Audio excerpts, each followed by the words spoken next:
Será que vamos chegar ao dia de termos uma igreja com uma outra mentalidade mesmo? Que mentalidade? A mentalidade de influenciar a cidade. Porque não é só ser grande, não é ter prédio grande, mas é ter um povo consciente que esse povo ele tem a capacidade de influenciar o local aonde vive. Que a igreja ela entenda o seguinte: ela é colocada num determinado local da cidade, não simplesmente para se colocar uma placa de igreja, para que nós possamos fazer festas, reuniões, cultos maravilhosos, mas que essa igreja, ela realmente, ela tem a mentalidade, quando eu falo igreja, não é o templo, mas são as pessoas, que elas digam assim: poxa, eu vou influenciar o meu bairro, eu vou influenciar a minha rua. Olha, a rua, ela pode ter o defeito que for, mas se eu moro naquela rua, eu vou influenciar essa rua. Se eu não posso influenciar todo o bairro que eu moro, mas eu posso influenciar a rua que eu moro. Se eu não posso influenciar a rua que eu moro, eu posso influenciar a casa que eu moro. Mas nós somos chamados para influenciar.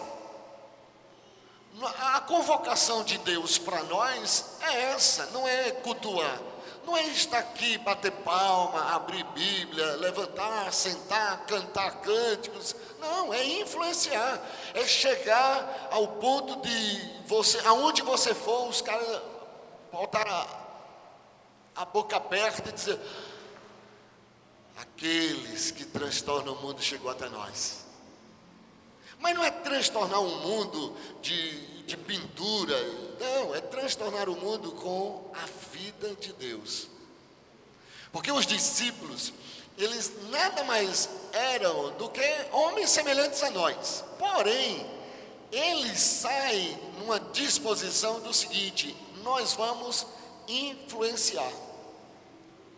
Ageu capítulo 2, verso 4, é uma palavra. E eu quero que essa palavra você vai ouvir aqui. E se você ouvir várias vezes, eu creio que ela vai te ajudar bastante. Diz assim, verso 4: ora, pois, esforça-te. Diga esforça-te. Diga esforça-te. Esforça-te, Zorobabel, diz o Senhor. E esforça-te, Josué, filho de Josadaque, sumo sacerdote. E esforça-te, todo o povo da terra, diz o Senhor. Aí ele diz algo fundamental: e trabalhai. Mas trabalhar como? Como é que eu vou trabalhar? Ele diz: porque eu sou convosco, diz o Senhor dos Exércitos. Segundo a palavra da aliança que fiz convosco, quando saíste do Egito, o meu Espírito permanece no meio de vós. Não temais. Porque assim diz o Senhor dos Exércitos: ainda uma vez, daqui a pouco, farei tremer os céus e a terra, o mar e a terra seca. E farei tremer todas as nações, e virão coisas preciosas de todas as nações, e encherei esta casa de glória. Diga amém, diz o Senhor dos Exércitos. Mas como ele vai encher? Aí ele diz: minha é a prata, meu é o ouro, diz o Senhor dos Exércitos. Ele repete várias vezes, diz o Senhor dos Exércitos, para ter a certeza, a confirmação, que não é algo invenção do homem. Ele diz o Senhor dos Exércitos: a glória desta última casa será maior do que a primeira, diz o Senhor dos Exércitos. E neste lugar darei a paz, diz o Senhor dos Exércitos. Amém? É interessante, você lendo, é Deus falando e dizendo, diz o Senhor dos Exércitos. Você já viu uma mãe, quando ela vai repreender, olha, é sua mãe que está falando. Aí você fala, presta atenção, é sua mãe que está falando.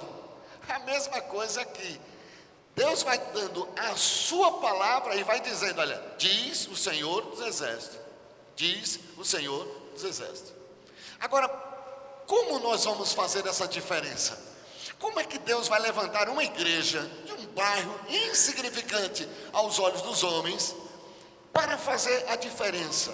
Essa igreja, esse povo, ele tem que ter a visão. Porque eu creio que será assim, com esse povo simples, insignificante aos olhos de muitos, porque muitos que nos deixaram, eles até pensaram que eram, mas não eram. Mas Deus, Ele chama a cada um de nós, cada um de vocês, neste exato momento, porque é este o momento de Deus, amém? E isso nós precisamos entender. Ele diz: a glória desta última casa será maior do que a primeira, diz o Senhor dos Exércitos. Ou seja, vai vir algo que vai mudar a história da tua vida. E ele diz: o que é que pode mudar? Será que é uma igreja com ar-condicionado, uma igreja cartão postal para a cidade? Ele disse: não. O que vai mudar é o seguinte, ele diz: e eu te darei paz. O que nós precisamos mais na vida é paz. Paz para trabalhar, paz para difundir o reino de Deus, paz para levar esta palavra às pessoas, paz. Ele diz: olha, eu vou dar paz a vocês. Chega de guerra, diga: eu recebo. Chega de luta, de guerra, de achar que somos melhores do que os outros, que um é melhor do que o outro. Não, Deus vai colocar no nosso coração paz. E ele diz: olha, tudo será para a glória de Deus. A segunda coisa que essa igreja que faz a diferença, ela tem que ter coragem. Diga: coragem. Mas diga mais forte: coragem. Diga mais forte ainda: coragem. Tenha coragem pelo menos de falar mais forte: coragem. Deus, diz o Senhor dos Exércitos: coragem, esforça-te, esforça-te. Várias vezes Deus repete nesse texto, dizendo ao povo: olha, coragem, coragem, coragem. E não é só para mim, Manuel, essa coragem. Essa coragem, esse esforça-te, ele diz que não é só para o líder, não é só para um que tem a sua célula. Essa coragem, esse esforça-te é para todo o povo. Diga amém. Não é para um escolhido. Irmãos, precisamos tirar isso da nossa mente. Achamos que Deus escolheu o pastor Manuel e é ele que tem que ter coragem, é ele que tem que se esforçar, é ele que tem que acreditar. Não, ele diz: coragem, esforça-te, coragem, esforça-te, todo o meu povo. É todo o povo que tem que ter esforço e coragem. Você tem que fazer as coisas com muito esforço mesmo. Não é simplesmente dizer: eu vou entrar no jogo, entrar por entrar. Não. É dizer: olha, eu vou entrar para arrebentar a boca do balão mesmo. Eu vou entrar porque Deus me deu coragem. Essa coragem, ela não vem de um sopro de um pastor, de uma palavra de alguém. Não, ela vem de dentro de nós. É através do Espírito Santo que habita em nós. E ele diz: olha, não tem mais. Coragem, esforça-te. Não fique aí de braços cruzados. Ele diz: olha, como é que nós vamos ter essa coragem? Trabalhai, arregaçai as mangas. É hora de nós começarmos a entender esse chamado de Deus. E Deus diz: olha, você pode chegar e dizer: mas Senhor, como é que eu vou descruzar os meus braços? Como eu vou fazer? Você pode até pensar assim: eu sou um menor. Aí Deus diz: eu estou convosco. É Deus dizendo aí: eu estou convosco. Essa coragem não é uma coragem solta, irmãos. Não é uma coragem aleatória. Não, é uma coragem com uma definição do seguinte: eu tenho essa coragem não porque eu sou corajoso, porque eu sou forte, mas porque Ele está comigo, porque Ele me guarda, porque Ele me protege. Então tem que ter coragem. O primeiro templo, ele não viu Jesus. O primeiro templo era pomposo, era um templo cheio de riquezas. Mas Jesus, ele não entrou no antigo templo. Mas a palavra profética aqui, que a glória da segunda casa será maior do que a primeira. Olha, mas como é que essa glória pode ser se Jesus ele não entrou na anterior, mas ele quer entrar agora na minha e na sua vida. Porque em termos de prata e ouro, em termos de pomposidade, essa nova casa que Jesus agora vem implantando, ela tem menos recursos. É como nós podemos dizer, ela perde de goleada para a primeira casa. A primeira casa era cheia de ouro, irmãos. A primeira casa, quando Salomão ele construiu, foi belíssima, foi maravilha. Mas a questão é que não está nas paredes a glória. A questão para mudar a história não está na arquitetura de uma igreja. O primeiro templo, sim, ele nunca viu tamanha glória, nunca se viu tanta beleza. Mas ele diz, olha, mas a glória da segunda casa, ela é maior. E sabe por quê? Porque na segunda casa, Jesus, ele entrou na minha vida, entrou na sua vida. Jesus, ele orou na segunda casa.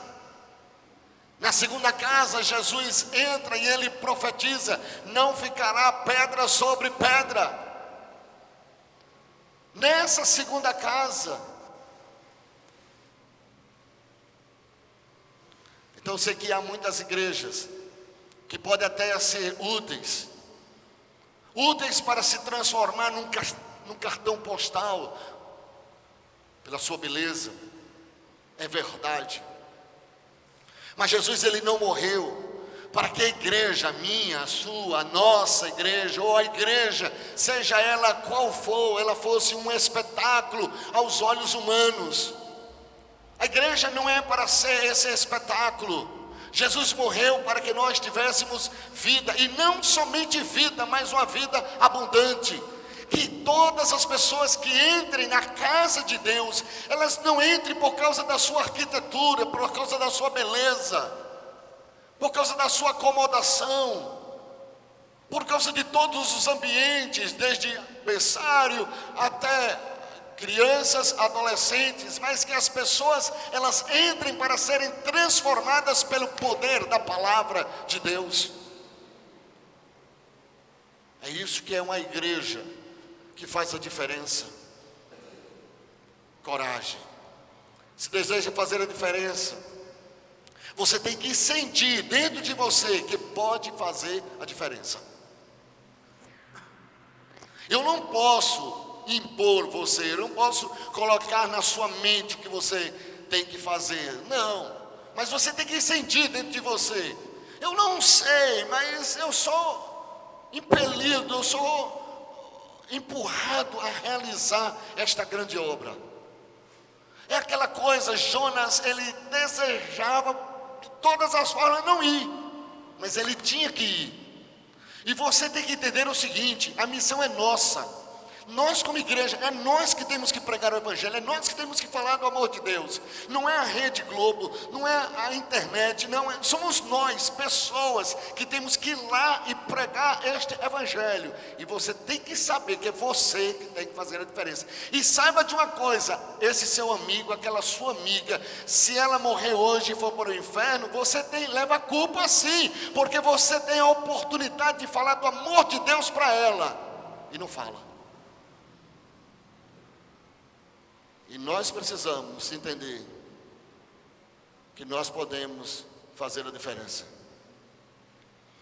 Então que as pessoas conheçam a gente não pelo cartão postal, não porque estamos na praça no bugio, porque somos uma igreja na praça, mas que reconheça a gente como uma igreja cheia de gente transformadas, Uma igreja cheia de casais totalmente restaurados, pessoas que entraram com casamento esfacelado, e de repente a palavra de Deus entrou nelas e transformou o casamento delas. Uma igreja que seja cheia de ex-traficantes, ex-lésbicas, amém? Ex-homossexuais, uma igreja que seja reconhecida dessa forma. Eu conheço uma igreja que fulano de tal, ele era homossexual, ela lésbica, mas o poder da palavra veio sobre ela e ela foi transformada. Esse tipo de igreja que nós precisamos ser.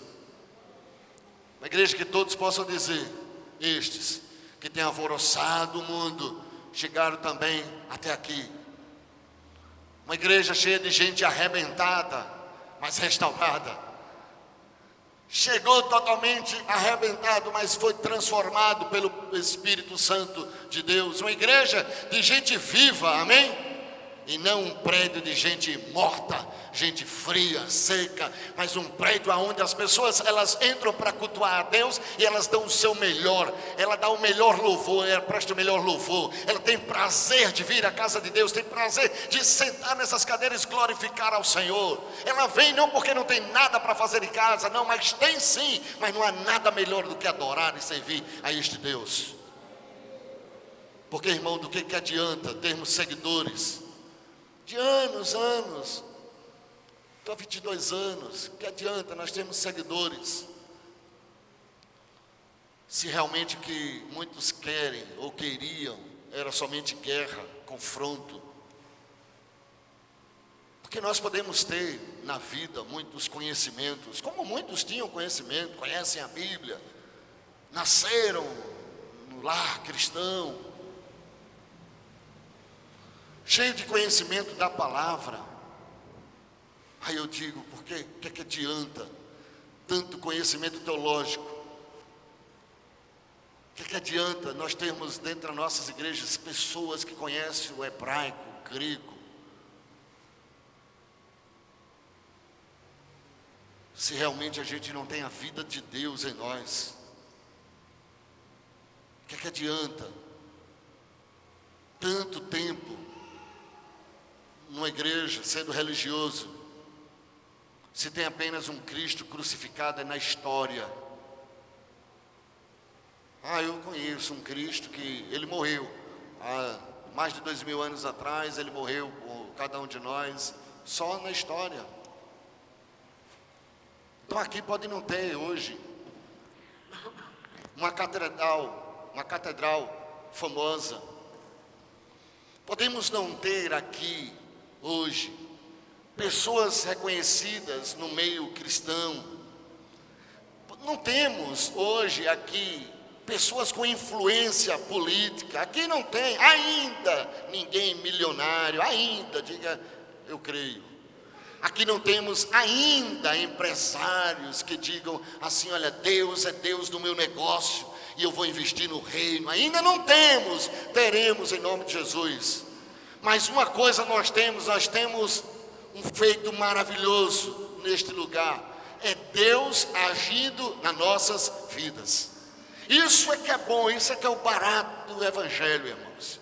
É saber que nós não somos conhecidos por nada, mas os céus nos conhecem. E os céus, Ele olha para cada um de nós. Então acredite, olha Deus, eu acredito que Deus, Ele levantou essa casa, Ele levantou você, diga eu, para fazer a diferença. Levantou.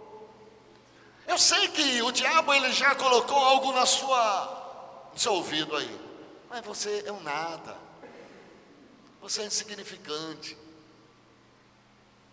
Mas se permita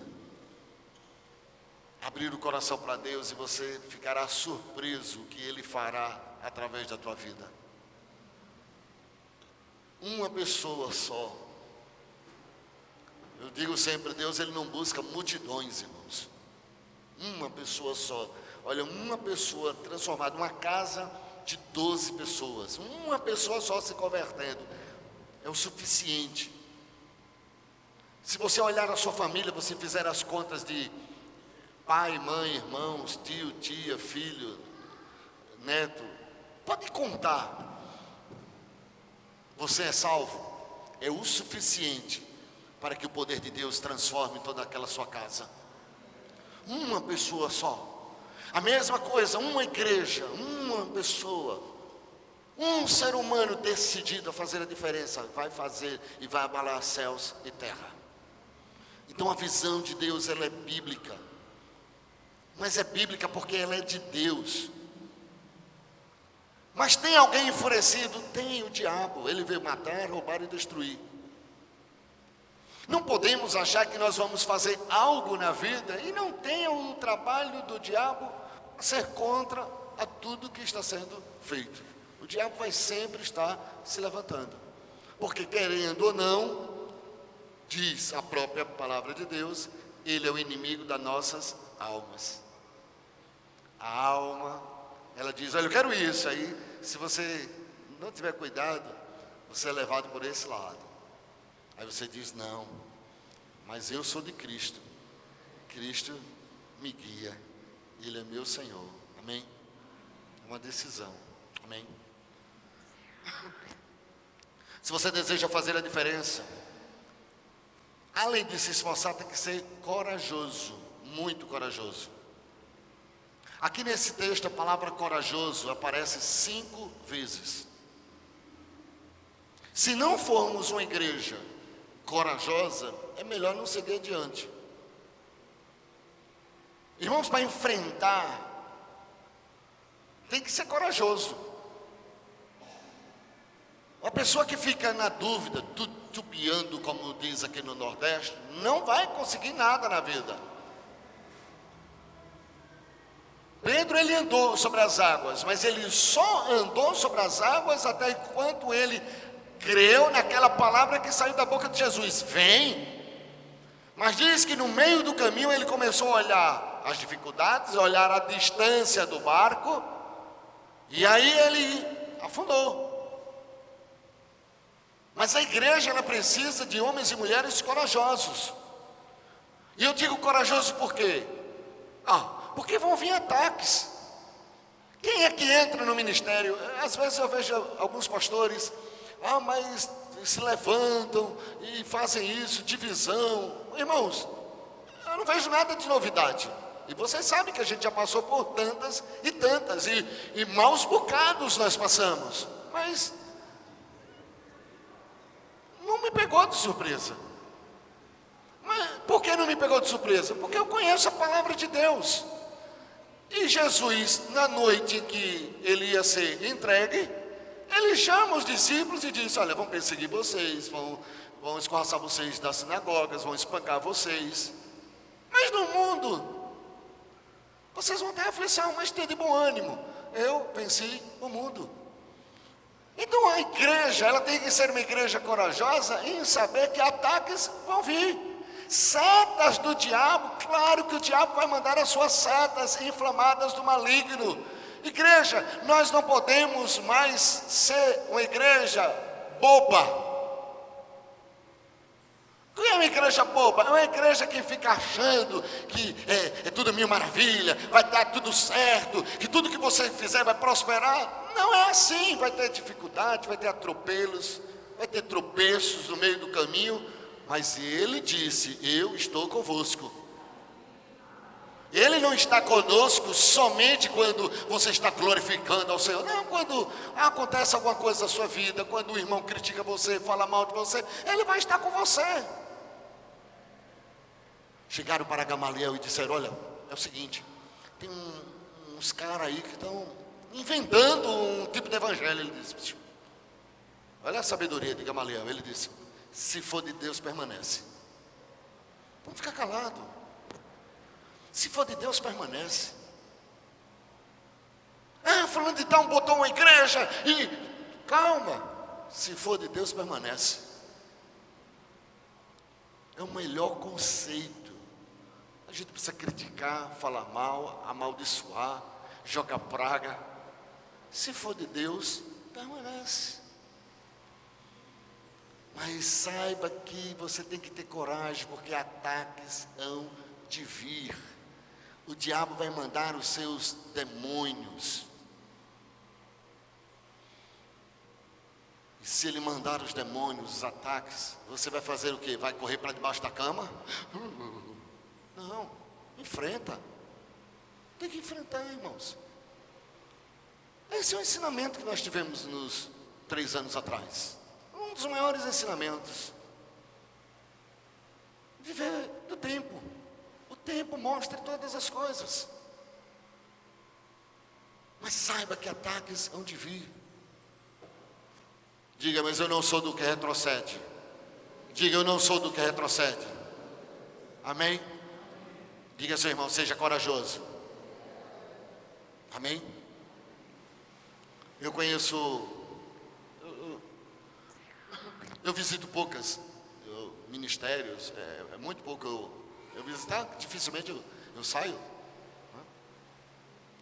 Mas as que eu conheço, em termos de ministério, que eu conheço em termos de pastores, igrejas, essas que eu conheço, irmãos, que nós podemos dizer assim, uma igreja forte, geralmente o seu líder tem que ter coragem. O seu povo tem que ter coragem, a liderança tem que ter coragem. Amém? Nós temos que ser corajosos em tudo. Então o meu convite para você que é líder, tenha coragem. Coragem, irmãos, para levar esse evangelho. Amém? Outra coisa, se você deseja fazer a diferença, tem que pagar o preço. Tudo tem um preço. Não existe lanche gratuito. Não existe. Você pode ir em qualquer restaurante. Tem vários tipos de lanches, mas não tem gratuito. E quando tem gratuito, você duvida da qualidade, sim ou não? Você duvida da qualidade. Você diz, esse cara está dando aí, isso aí tem alguma coisa. O cara oferece, o que é que uma mãe diz a um menino, um adolescente, ele indo à escola? Se alguém te der uma bala, não aceite. É o conselho das mães. Olha, se um coleguinha seu te der um suco, não aceite.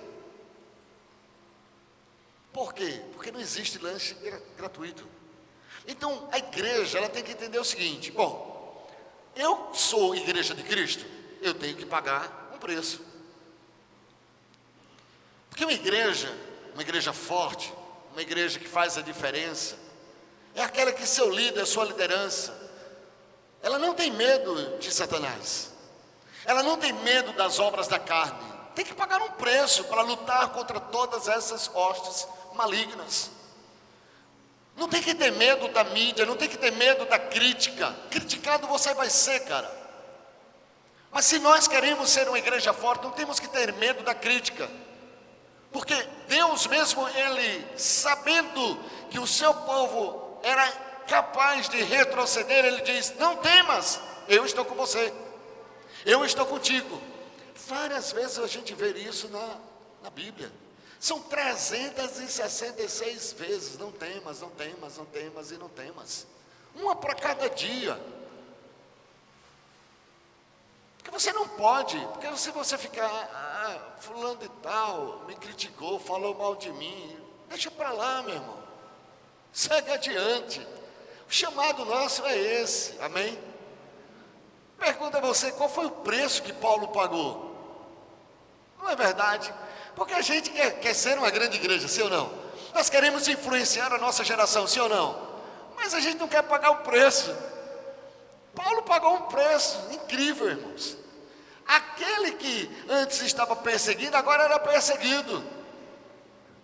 Aquele que entrava para assolar a igreja, agora, onde ele estava, os caras estavam buscando ele para cacepar ele. Qual foi o preço que João, o Batista, ele pagou? A cabeça. Cabeça cortada por causa de quê? Uma mulher insana, que o desejo dela era esse. O marido diz, olha, eu não te dou o reino, mas o que você quiser, além do reino, tirando o reino, o que você quiser eu dou. Ele disse, eu quero a cabeça de João Batista. E deram a cabeça de João Batista a ela. Então o preço que se paga por pregar o evangelho. Aí nós podemos entrar, qual preço pagou Wesley, Moody, Edwards? Que preço pagou esses homens do avivamento? Qual foi o preço que esses homens, eles pagaram? Mas a Bíblia diz, presta atenção, a Bíblia, não sou eu, é a Bíblia que diz que esses homens, semelhantes a mim e a você, porque nós não acreditamos em santos, porém, nós santificamos esses homens. Paulo não é São Paulo, Pedro não é São Pedro, homem semelhante a mim e a você, cara. Agora foram pessoas que tomaram a decisão, eu vou pregar o Evangelho. Decidiram pagar o preço. Mas santos eles não foram, perfeitos, pior ainda. Paulo mesmo ele diz, olha, aquilo que eu não quero fazer eu faço, aquilo que eu quero eu não faço. Olha a bagunça que estava a vida dele. Mas uma coisa eu faço. Ele pregava a Cristo. Aí eu pergunto, o que é que você está disposto a fazer? Eu quero que você acredite no que eu vou te dizer. Deus usa pessoas. Diga, Deus usa pessoas. Se Ele usa pessoas, quantas pessoas nós temos aqui? Pronto, Deus usa você. Diga, seu irmão, Deus usa você. Amém? Porque quando a gente diz que Deus usa pessoas, é comigo e é com você. Se a gente diz que Deus usa pessoas, Pedro fez, Paulo fez, Estevão fez. Coisa maravilhosa a gente lê na Bíblia, na verdade, as cartas paulinas. A igreja, ou as igrejas, elas enchem o peito e dizem assim, coisa maravilhosa. Eu li todas as cartas paulinas.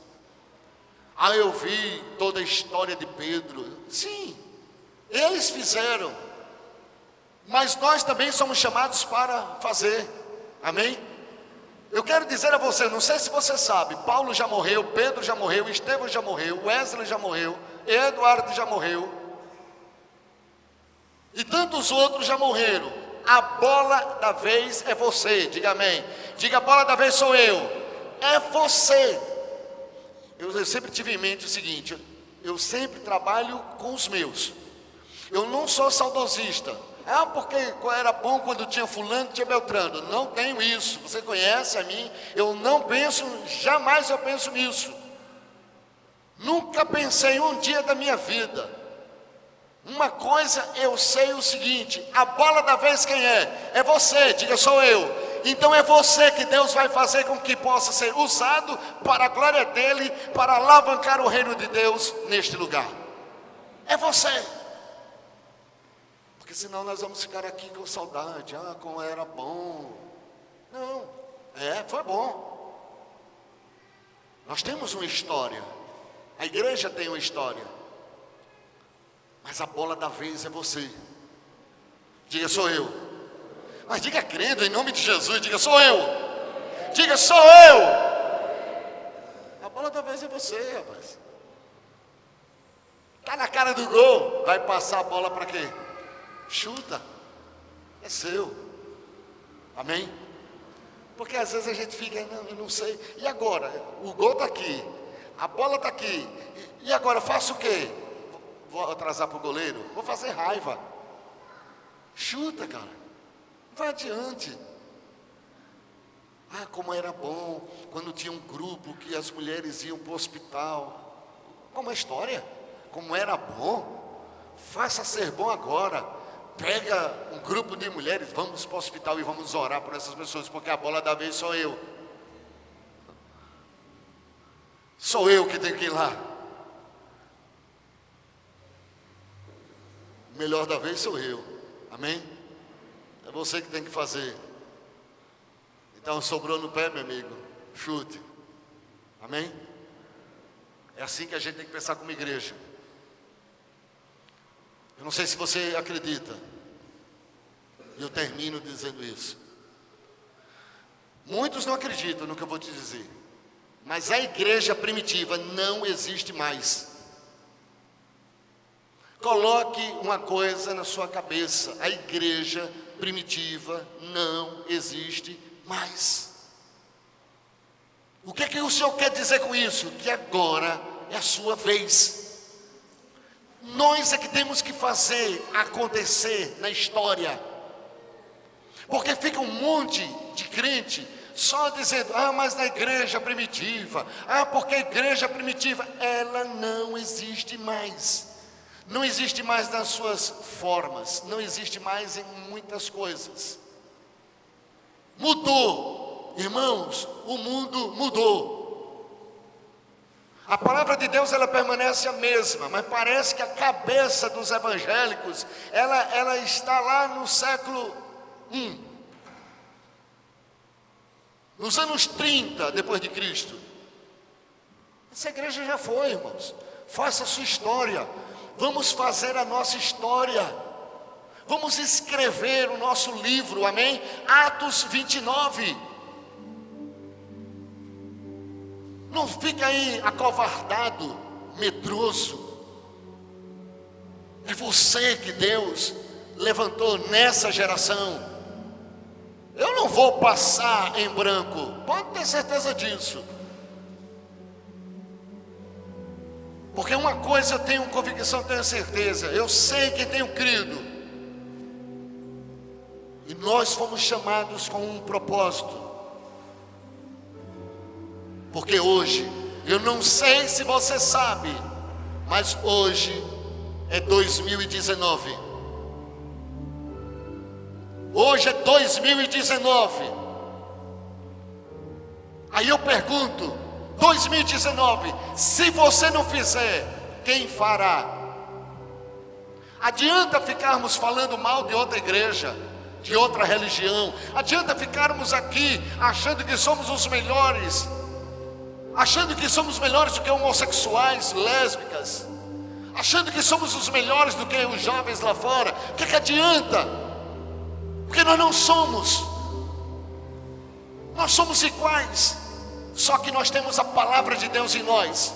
E a única coisa que pode mudar a minha e a sua vida é a palavra de Deus em mim e em você.